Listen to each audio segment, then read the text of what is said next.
Alright guys, we're going to talk about Engine 32 in multiple videos. We'll start off on the inside of the cab. To start the truck, we go from left to right. There's a master battery and then a master ignition switch.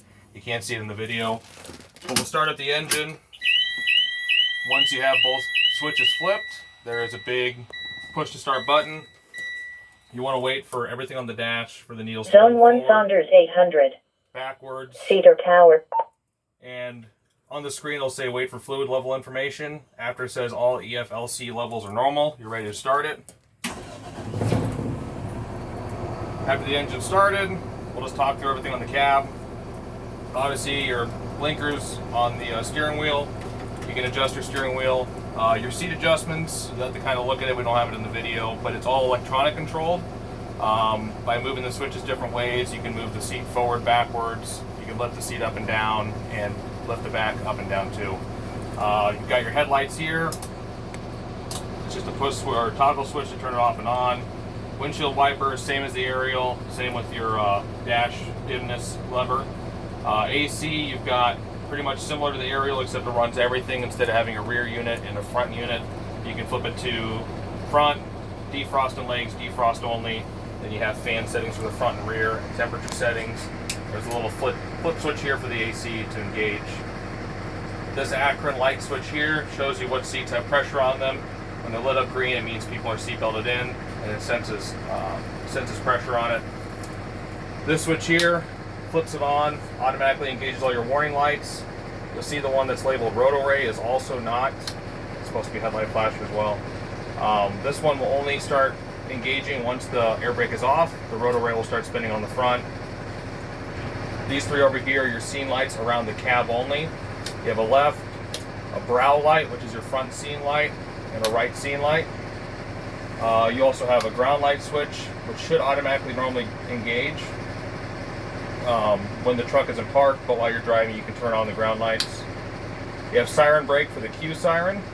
You have a PTO, which will show you in a little bit how it operates to get the generator going. You have auxiliary engine brake, which is your Jake brake. This is your traction control. You can lock your inner axle. A high idle switch, and that's just a momentary switch that'll toggle into high idle. This one for air horn or electric horn. When it's in air horn mode and you're going lights and siren, when you tap your horn, it engages the air horn. You also have pull cables up at the top, and then we have to, by NFPA, have heated mirrors, so your mirrors are heated as well. Your electronic siren, just like Ariel 51 and most common sirens, Wail, Yelp, and Pierce. Flip it back to HF to turn it off. On the foot pedal on the driver's side, there is a Q siren to run the wind-up siren. On the officer side, there's a push button that runs your Q siren. There's nothing for feet controls. Your radio's set here.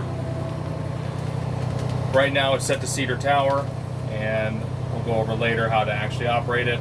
And then your traffic control, you have a high brightness and a low brightness, and you can adjust which direction you want it to go. This would be an additional switch. It's not wired to anything right now. To engage our pump,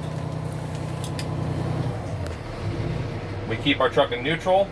We pull our air brake.